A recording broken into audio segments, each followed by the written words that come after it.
తాంబూలాలు ఇచ్చేసినాం ఇక తన్నుకు సావండి అన్నట్లు ఎన్నికల నోటిఫికేషన్ అనౌన్స్ చేసింది కేంద్ర ఎన్నికల సంఘం. దాంతోనే లీడర్లందరూ ఒక్కసారిగా అలర్ట్ అయిండ్లు. ఏపీలో అయితే వాతావరణం ఇంకింత గరమైంది.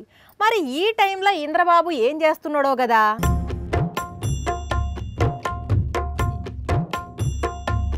ఆగో సారు బాగా టెన్షన్లు ఉన్నట్టున్నాడు. సారు నమస్తే సార్. అది అటు నుంచి ఇటు. ఎస్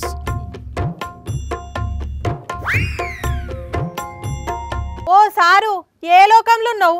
నమస్తే అంటా కూడా వినిపించుకుంటలేవు. గాల్లె చేతులు తిప్పుతున్నావేంది? చేతపడికి ఇట్లా చేస్తున్నావా? ఉండవమ్మా, నువ్వు ఆగో. నా టెన్షన్ లో నేనుంటే మధ్యలో నీ గోలేంటి? What is this nonsense? ఎందుకో సార్ అంతగా టెన్షన్ పడుతున్నారు? వాట్ ఐఎమ్ సేయింగ్, ఎన్నికల నోటిఫికేషన్ వచ్చింది. ఏ విధంగా ముందుకు పోవాలో అర్థం కావట్లేదు. That is my problem. Problem ఏమున్నది? రెండు పార్టీలతోని పొత్తు పెట్టుకున్నారు కదా. Yes, that is my tension. అప్పుడు నేను పిఎం తిట్టిన తిట్లన్నీ కొత్త సినిమా ట్రైలర్ లాగా సోషల్ మీడియాలో రోజుకొకటి వదులుతా ఉన్నారు. అది చూసి జనాలు మాకు ఓట్లేస్తారా అనేదే నా టెన్షన్. అవును సార్, అప్పట్లో మీరు రెబల్ స్టార్ లెవెల్లో కండ్లెర్ర చేసి పండ్లు పటపటా కొరుక్కుంటా పిఎంను ఎన్ని తిట్లు తిట్టిండ్లో నేను కూడా చూసిన. ఆ తిట్లన్నీ కూడా రాష్ట్రం కోసమే తిట్టాను తప్ప పిఎం మీద నాకేమి వ్యక్తిగత కోపం లేదు. అప్పుడు రాష్ట్రం కోసం తిట్టిండ్లు సరే, మరి ఇప్పుడు మళ్ళా ఎందుకు పొత్తు పెట్టుకున్నారు? ఇది కూడా రాష్ట్రం కోసమే.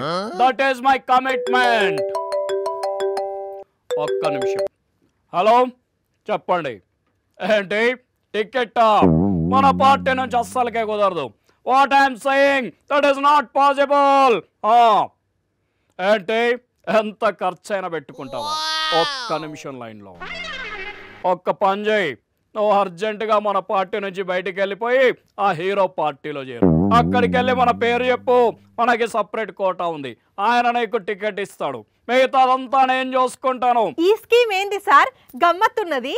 మీ పార్టీ లీడర్ ను రిజైన్ చేయించి ఆ హీరో పార్టీలో చేరమంటున్నారేంది? ఇదేం చూసావు? ఇప్పటి వరకు ఒక 5-6 ఆ పార్టీలో చేర్పించాం.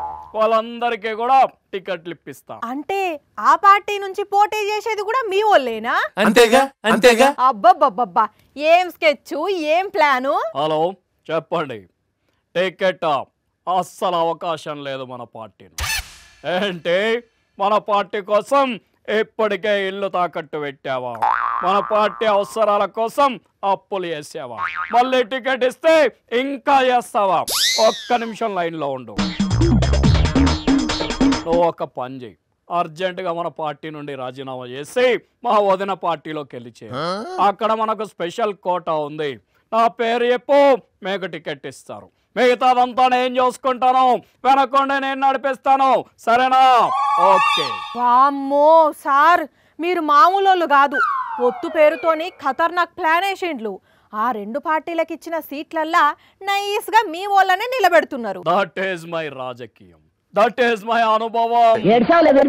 మీ గురించి తెలియక పాపం ఆ హీరో మిమ్మల్ని గుడ్డిగా నమ్ముతున్నాడు. తెలిస్తే కరెంటు షాకు కొట్టిన కోతి లెక్క గిలగిలా కొట్టుకుంటాడు. రాష్ట్రం కోసం తప్పదు. That is my plan. సరే, నాకు ఇంకా చాలా పని ఉంది, మళ్ళీ మాట్లాడతాను. సరేనా? హలో చెప్పండి. టికెట్ కావాలా? మన పార్టీ నుండి అయితే కుదరదు. వామ్మో, చూసిన లానుల్లా ఇంద్రబాబు స్కెచ్లు ఏ లెవెల్ ఉన్నాయో. శతకోటి దరిద్రాలకు అనంతకోటి ఉపాయాలు అని ఇంద్రబాబు లాంటోళ్ళను చూసే అని ఉంటారు కదా.